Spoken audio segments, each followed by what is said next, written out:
what's up? Welcome to another video. Today we're watching the Spongebob character tier list by TierZoo. Guys, can you guess my favorite Spongebob character? Actually, I'm not sure what my favorite is, but obviously, as a snail, I hope that Gary is not gonna be F tier again as the other tier list. Please! Please! Okay, anyway, let's go. This video was made in partnership with CuriosityStream.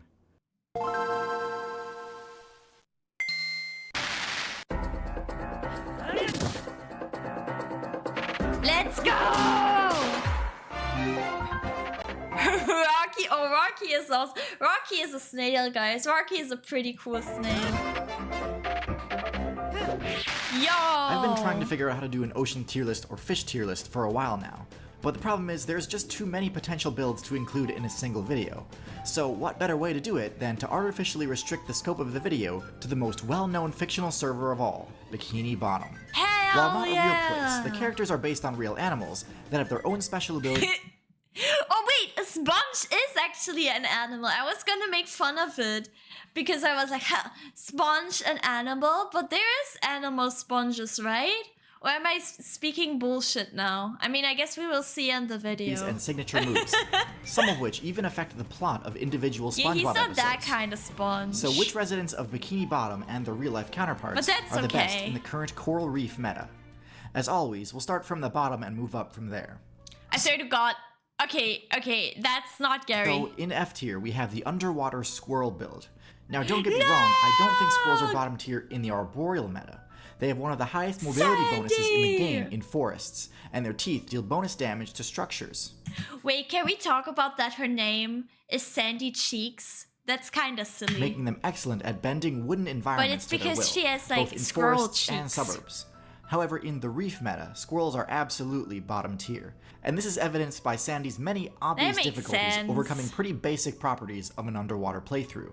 Sandy's powerful regenerating teeth, while normally a major asset, would actually be a huge liability in an underwater playthrough. Not only are they unable to deal any damage when stuck behind a glass helmet, but regenerating teeth eventually start to deal damage to the player when they go unused for a long time. So Sandy being forced to wear a suit for most of her playthrough is hugely detrimental. Wait, why is Sandy even living underwater? I forgot. Obviously I watched SpongeBob a lot as a child, but did they ever explain why she lives underwater instead of just... Is it because she's a scientist? Or like why? Yeah, modern SpongeBob animation is different. Yeah, it's kind of weird, I think. Had to flee? Really? She's giving her grandpa monkeys to do research? Really?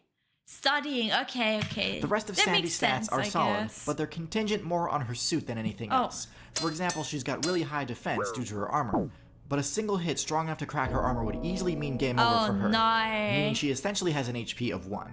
Her other best stat is that she's got high intelligence, but there are far better intelligence builds to play in the reef meta, so her tier placement remains low. I don't want to waste too much time discussing the underwater squirrel build, since it's I don't know why, but I used to think that Sandy was actually like good for the water because she was smart. She was pretty smart, but I guess she wasn't smart enough. Most unrealistic build in Bikini Bottom. So let's move on to D tier, where we have the ocean snail build. No!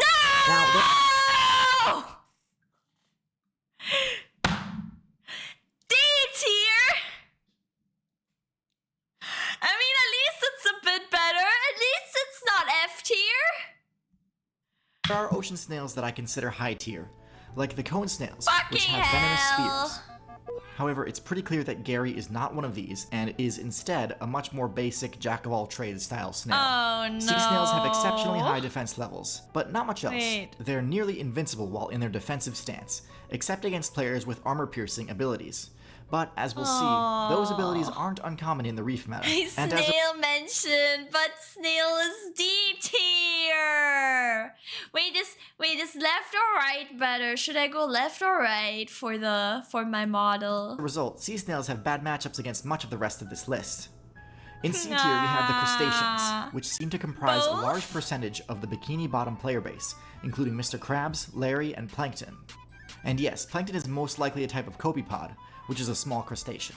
All three of these take the basic crustacean building. Yeah, isn't Plankton, like, in real life, tiny, like super tiny?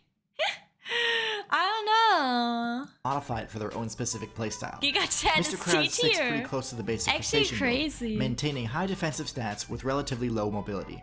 The Crab's armor is great at blocking most attacks, although again, armor-piercing abilities are fairly prevalent in the Reef meta, so it's certainly not a foolproof strategy. The Crab Beat by Plankton! Oh my god! Crab's claws, while not as powerful as the lobsters, are still great at crushing and grabbing other players, something even Mr. Krabs uses to his advantage at times. The lobster is a more offensive take on the crustacean build, having claws that can deal devastating damage in a single pinch or muscular swing. though. In the show, we see Larry depicted as the strongest Bikini Bottom resident, and I Oh my god, I forgot that his name was Larry. Everyone, Larry is following us have to agree, everywhere. in raw power and for his size, he's number one. The copepod, the creature that Plankton is based on, obviously lacks any form of defense and has extremely low HP, being easily defeated by stray blows that weren't even directed at him. The copepod's best stat would be stealth, which helps Plankton in a lot of his efforts to invade enemy bases, but also frequently ends up hurting him when he's trampled on because he was stepped on by a player that didn't detect him. Plankton is so goofy. Look at his stupid design. He just has one eye and he looks so grumpy, looks so silly. Oh, shower and eat well. I don't know if I'm still gonna stream in 40 minutes, but yeah. One special ability I don't see mentioned in the show is the copepod's team strategy with the bacterium Vibrio cholera, which causes cholera, a damage over time effect that has scored countless wins against entire settlements of human players. While all three of these rank about the same on my tier list, I think it's safe to say that the lobster would win most frequently in a duel with the other crustaceans. But how about Crab versus Plankton? Countless times, Mr. Krabs is depicted defeating Plankton in battle, but only once is this battle a legal one rather than a physical one. And while I generally agree with Oh my god. It's so weird to see a character like Plankton in like gypsum and the stuff. show's depiction of the physical battles, I can't really comment on how a battle would play out if it took place in a courtroom. Who is the man in the suit? TierZoo needs me. Objection! Oh! Legal Eagle? Well, the thing about the crabs versus plankton case is how close it gets to real-life law. I should know because I've beaten the bar exam final boss on hard mode in New York and God mode in California. Congrats! See, a restaurant owner like Mr. Crab can be liable to his patrons if he's negligent. Negligence requires 4 things: a duty between the parties, a breach of that duty, causation between the breach and the harm, and damages. Negligence is judged on a reasonable person standard, so his lack of a wet floor sign is pretty bad. And a reasonable restaurant owner would probably put out a sign or not have the floor soaking wet in the first place. But Krabs doesn't owe the same duty to a trespasser like Plankton. Plankton wasn't there to buy food. He was there to steal the Krabby Patty recipe. Therefore, Mr. Krabs probably didn't owe him a duty and wouldn't be liable to him in negligence, even if Plankton wasn't faking his injuries. I'm sorry, Crab. I go into far more detail on my own channel, where I explain how all of your favorite characters are probably Wait, that's so silly. I didn't know there's also like an English legal advice guy on YouTube. Because in Journey we also have like legal advice guys, like actual lawyers who just make YouTube videos. And sometimes they make like YouTube videos about or like actually a lot they make YouTube videos about like drama and how like the legal stuff works out with that. It's kind of silly. In the law. Otherwise, you can probably find me playing the MMORPG World of Lawsuits in the professional Anthropocene server as Legal Rules. Thanks, Legal Eagle. At the bottom of B tier, we have the Starfish build. The Starfish build is no one of those way! But Patrick is so stupid! which spends very little evolution points leveling its stats, instead pouring all of them into extremely unique abilities. Their first ability is their suction cups, an ability they share with the cephalopod faction. This gives them an extremely strong grip, granting them almost total immunity to knockback so cool. moves, and making their own grab attacks borderline impossible to mash out of. That second effect combos nicely into their second ability, their extendable stomach. This unique acid-based grapple attack deals devastating damage to anything it succeeds You cannot comprehend Patrick's genius because you're a mere D-tier brat. in catching. It bypasses armor and can defeat enemies far larger than the Starfish given enough time. However, it's got a lot of startup lag, so the Starfish needs to make sure it's got a secure grip on the target. This ability makes the Starfish one of the best anti-tank builds in the game, since they can pry open the armor of builds like the Clam and Scallop, and then inflict toxic damage, basically melting them from the inside with acid. The Starfish's final and perhaps most impressive ability is their HP regeneration, which is stronger than any other health regen perk in the entire game, being able to completely regenerate their HP from attacks that would spell game over for most other builds. As impressive as the Starfish's abilities are, its stats leave a lot to be desired, having an intelligence level near 0 and a mobility level on par with that of a snail. But in the right player's hands, the Starfish... What do you mean on par with a snail? I'm sure snail is...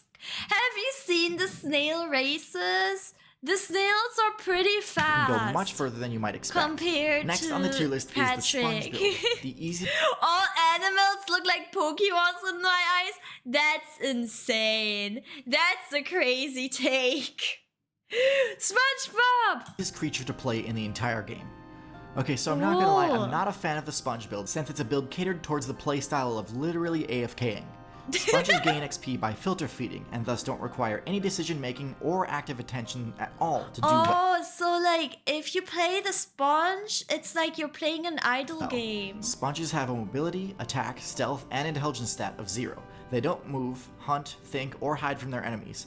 They just sit there and Starfish accumulate free are XP from the debris in the water. Since they have 0 ability to react to attacks from enemy players, you'd think they would be easy pickings for everyone, and not fare well at all in the current meta.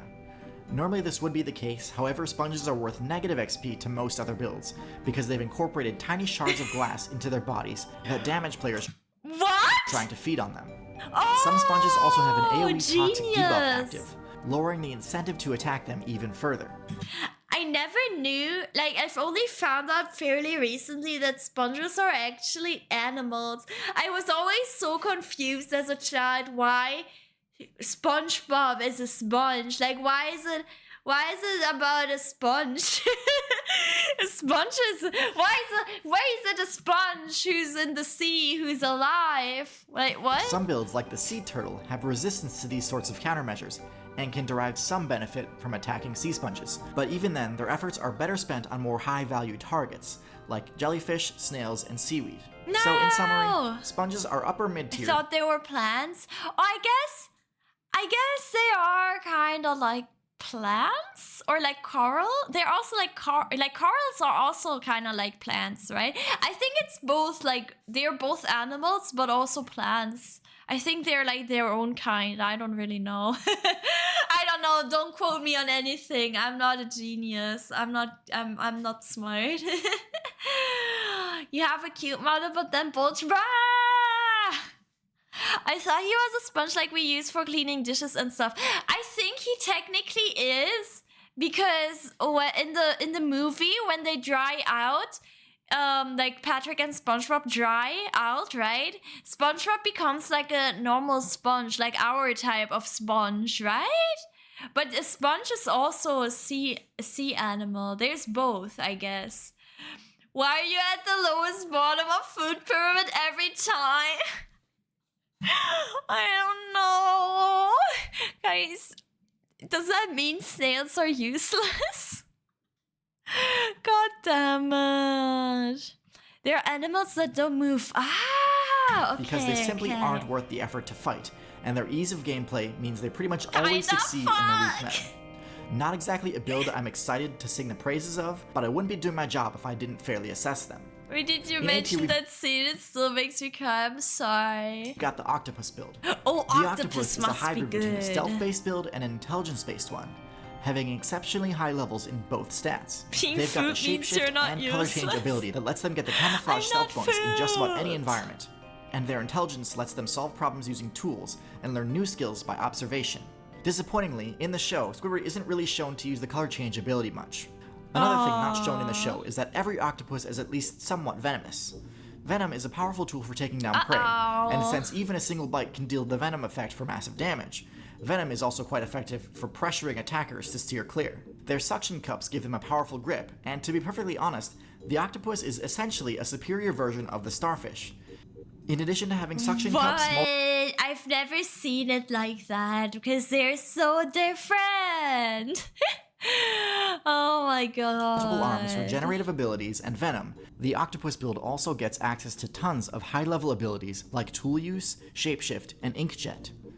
The starfish does have one advantage over seven. Look, guys! Column 3. Sorry.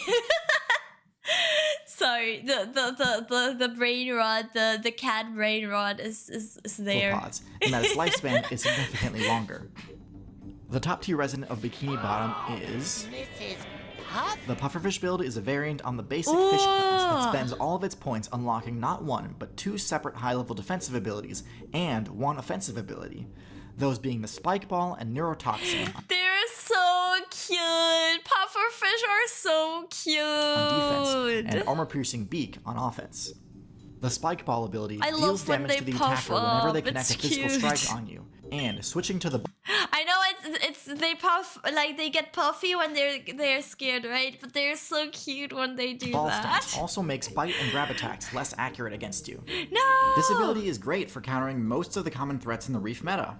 And its only drawback is that it reduces the pufferfish's speed while it's active. Oh, they're venomous. The pufferfish build doesn't really care about losing speed, since it doesn't really rely on speed for escaping or attacking. I mean, I know that, like, what was it? What's it called? There's like a fuku, right? Is it fuku? In Japan, there's like a dish with pufferfish, but you have to cook it like very well. You have to cook it correctly, or else you die from eating it. So it's a great trade. Its second defensive ability, Neurotoxin, ensures that builds in higher weight. I don't think it's called. It wasn't called fugu, not fuku. Fugu, yeah. Classes can't just swallow it whole without risk too. The Neurotoxin would paralyze any player who actually managed to get past its first line of defense. Yeah, people could eat everything. Honestly, having 2 separate measures of defense is a bit overkill, but considering the pufferfish manages to also have a solid offensive capability too, I won't knock it too much. Speaking of, the pufferfish is another extremely effective tank buster build. It has teeth that absolutely destroy armor, meaning defensive builds like the clam, crab, and snail get demolished in matchups against the pufferfish. Not the snail gore again! This impressive blend of defense and offense makes the pufferfish one of the best fish builds in the game, in my opinion, and easily the top tier of Bikini Bottom. It's no wonder Mrs. Puff is shown bodying basically everyone in the show. Hopefully now you've got a good understanding of the Bikini Bottom meta. Also, I hope you like collaborations like this, because a bunch of creators he didn't include Perla. have collaborated on an absolutely massive project, right? A brand new platform called Because I feel Nebula. like since Perla Nebula is a serves as a way whale, for she's creators also like very Legal high and up. myself to host our content free of demonetization That's and how you algorithmic lost your suppression. shell. No, It's our own subscription my video shell streaming is there. service You can where we've just been not uploading not just see our regular it. videos, but also several new originals. Oh, Pearl, Soon I'll be putting Pearl out my own in Nebula English, exclusive sorry. original content too. But In German, her name is Perla, not Pearl. for now, there's already an entire library of content from some of YouTube's best educational creators ready to be watched. Nebula has actually partnered with CuriosityStream, so you can get access to Nebula for free when you sign up for a membership with CuriosityStream. If you've been watching this channel for any length of time at all, I'm sure you've already heard me sing the praises of CuriosityStream. But in case you're new, CuriosityStream is the best place on the internet for high-quality educational documentaries and learned how non-fiction to sail titles. from Nebula. It hosts several of my Wow. favorite nature That's documentaries, crazy. including many of the Whoa, dinosaur documentaries that I've dinos. parodied so frequently. If you click the link in the description, you'll get a free trial of both services. And the free subscription to Whoa, look Nebula at stays for that. as long as you're a CuriosityStream member. So for only $20 a year, you can get total access to not one, but 2 of the best places on the internet for high-quality educational content. And as I said, I'll be dropping some great Pearl is originals there soon Pearl. that I wouldn't want you to miss. What's her I hope name to see you is there, and Perla until with next an time, A. good luck out there. Way! Oh my god! Oh! He also reacted to this. Yay! Nice video. I can't believe Snail's D tier again. God damn it! But yeah, if you enjoyed the video, please like and subscribe. Please also subscribe to TierZoo and check out his videos. And come over to Twitch to watch me live. Yippee! Bye, YouTube!